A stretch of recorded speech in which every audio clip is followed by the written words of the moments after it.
Hi everybody, my name is Carol Mattson, and today is my grandson Jacob's birthday, and I thought it might be fun to read him a story and to share that story with you as well.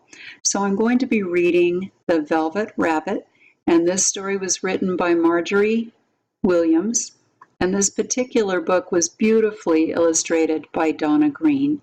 I hope you enjoy it. This is going to be read in two parts, so this is the first part. There once was a Velveteen Rabbit, and in the beginning he was really splendid. He was fat and bunchy as a rabbit should be. His coat was spotted brown and white. He had real thread whiskers, and his ears were lined with pink satin. On Christmas morning, when he sat wedged in the top of the boy's stocking, with a sprig of holly between his paws, the effect was charming. There were other things in the stocking, nuts and oranges and a toy engine and chocolate almonds and a clockwork mouse, but the rabbit was quite the best of all. For at least 2 hours the boy loved him.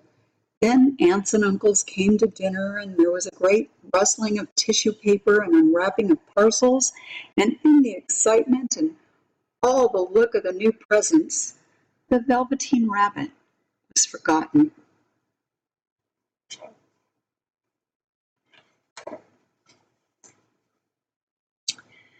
For a long time, he lived in the toy cupboard or on the nursery floor, and no one thought much about him.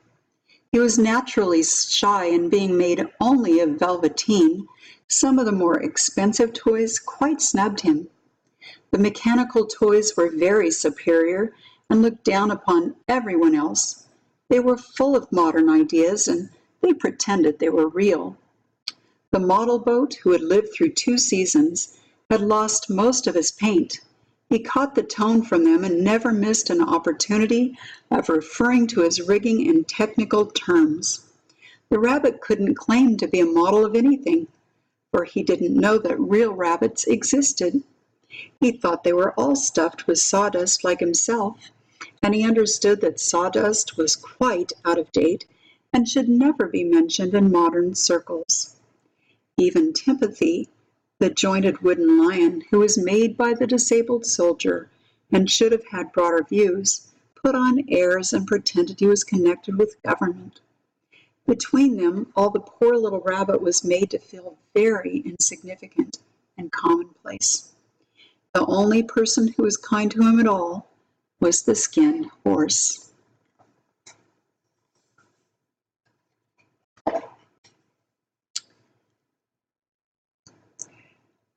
The skinned horse had lived longer than anyone in the nursery, and he was so old that his brown coat was bald in patches, and he showed the seams underneath, and most of the hairs in his tail had been pulled out to string bead necklaces. He was wise, for he'd seen a long succession of mechanical toys arrive to boast and swagger, and by break their mainsprings and pass away. And he knew that they were only toys and would never turn into anything else. For nursery magic is very strange and wonderful, and only those playthings that are old and wise and experienced, like the skinned horse, understood all about it.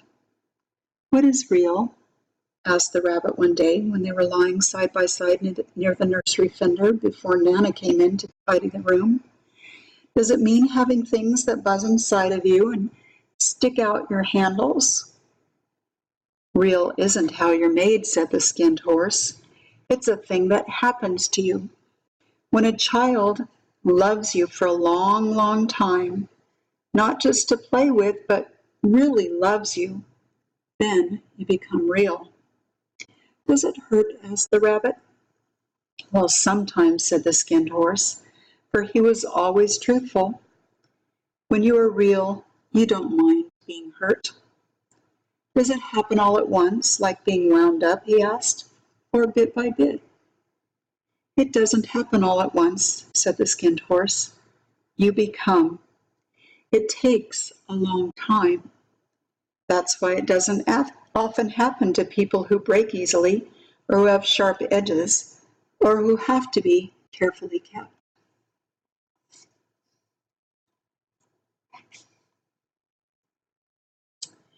Generally, by the time you are real, most of your hair has been left off, your eyes drop out, and you get loose in the joints and very shabby. But these things don't matter at all, because once you are real, you can't be ugly, except to people that don't understand. "I suppose you are real?" said the rabbit, and he wished he wouldn't have asked it, because he thought the skinned horse might be sensitive. But the skinned horse only smiled. "The boy's uncle made me real," he said. "That was a great many years ago. But once you are real, you can't become unreal again. It lasts for always." The rabbit sighed. He thought it would be a long time before this magic called real happened to him. He longed to become real, to know what it felt like, and yet the idea of growing shabby and losing his eyes and whiskers was rather sad. He wished that he could become it without these uncomfortable things happening to him.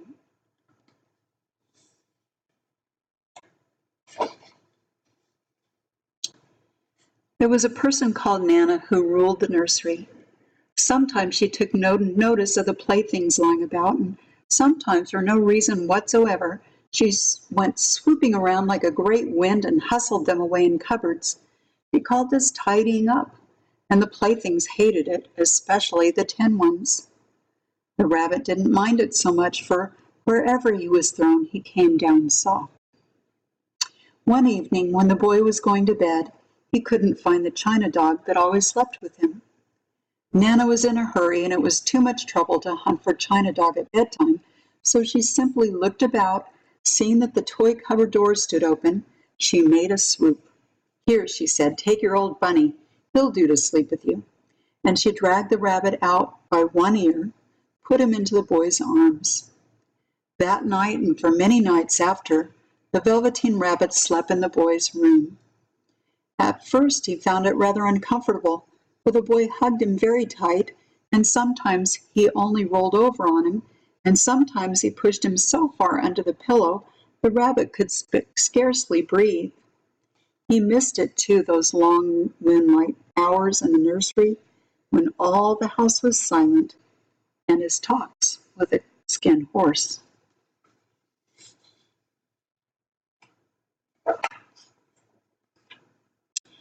Very soon he began to like it, for the boy used to talk to him and made nice tunnels for him under the bedclothes that he said were like burrows the real rabbits lived in. They had splendid games together in whispers when Nana had gone away to her supper and left the nightlight burning on the mantelpiece. When the boy dropped off to sleep, the rabbit would snuggle down close under his little warm chin and dream, with the boy's hand clasped close around him all night long. So time went on, and the little rabbit was very happy. He was so happy he never even noticed how his beautiful velveteen fur was getting shabbier and shabbier, and his tail coming unsewn, and all the pink rubbed off his nose from where the boy had kissed him.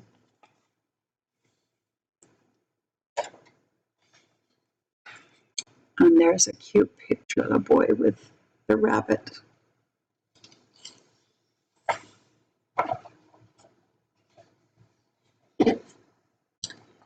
Spring came, and they had long days in the garden, for wherever the boy went, the rabbit went too.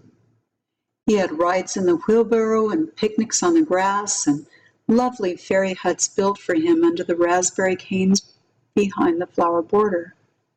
And once, when the boy was called away suddenly to go out to tea, the rabbit was left out on the lawn until long after dusk, and Nana had to come and look for him with a candle because the boy couldn't go to sleep until he was there. He was wet through the dew and quite earthy from diving into the burrows the boy had made for him in the flower bed, and Nana grumbled as she brushed him off with a corner of her apron.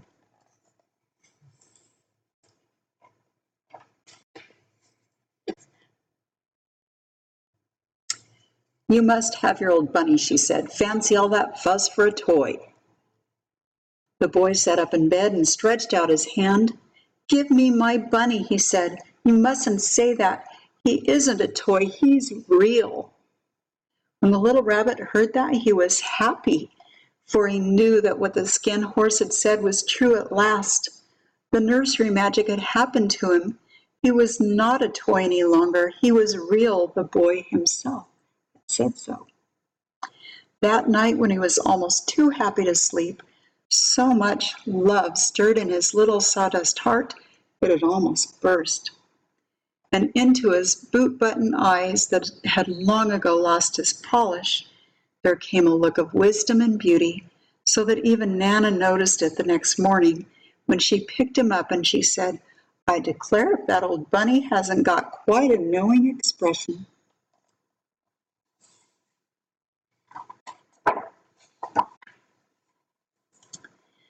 That was a wonderful summer. Near the house where they lived was a wood, and in the long June evenings the boy liked to go there after tea to play. He took the Velveteen Rabbit with him, and before he wandered off to pick flowers or play at brigands among the trees, he always made the rabbit a little nest somewhere among the bracken, where he would be quite cozy, for he was a kind-hearted little boy, and he liked the bunny to be comfortable. One evening, while the rabbit lay there alone, watching the ants that ran to and fro between his velvet paws in the grass, he saw two strange beings creep out of the tall bracken near him. They were rabbits like himself, but quite furry and brand new.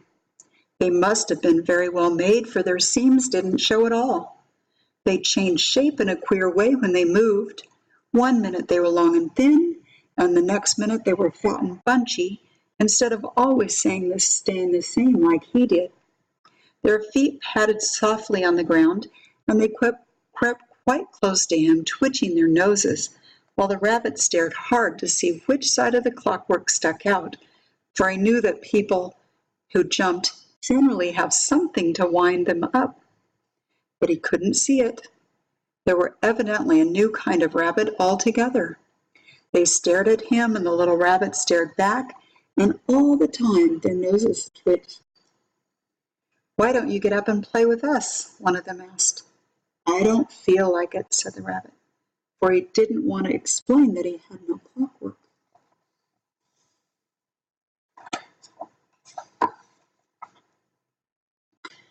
"Oh," said the furry rabbit, "it's as easy as anything." And he gave a hop sideways, and he stood on his hind legs. "I don't believe you can," he said. "I can," said the little rabbit. "I can jump higher than anything." He meant when the boy threw him, but of course he didn't want to say so. "Can you hop on your hind legs?" asked the furry rabbit. That was a dreadful question, for the Velveteen Rabbit had no hind legs at all. The back of him was made all in one piece like a pincushion. He sat still in the bracken and hoped the other rabbits wouldn't notice. "I don't want to," he said again. "But the wild rabbits have very sharp eyes," and this one stretched out his neck and looked. "He hasn't got any hind legs," he called out. "Fancy a rabbit without any hind legs," and they began to laugh. "I have," cried the little rabbit. "I have got hind legs. I'm sitting on them." And then he stretched out. "Show me like this," said the wild rabbit. He began to whirl around and dance till the little rabbit got quite dizzy. "I don't like dancing," he said. "I'd rather sit still." All the while he was longing to dance, for a funny new tickly feeling ran through him, and he felt he would give anything in the world to be able to jump about like those rabbits did. The strange rabbit stopped dancing and came quite close. He came so close this time that his long whiskers brushed the Velveteen Rabbit's ear. Then he wrinkled his nose suddenly, and he flattened his ears, and he jumped backwards.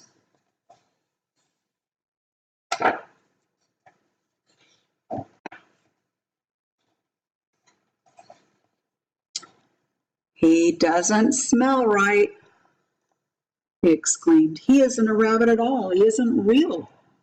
"I am real," said the little rabbit. "I am real. The boy said so." And he nearly began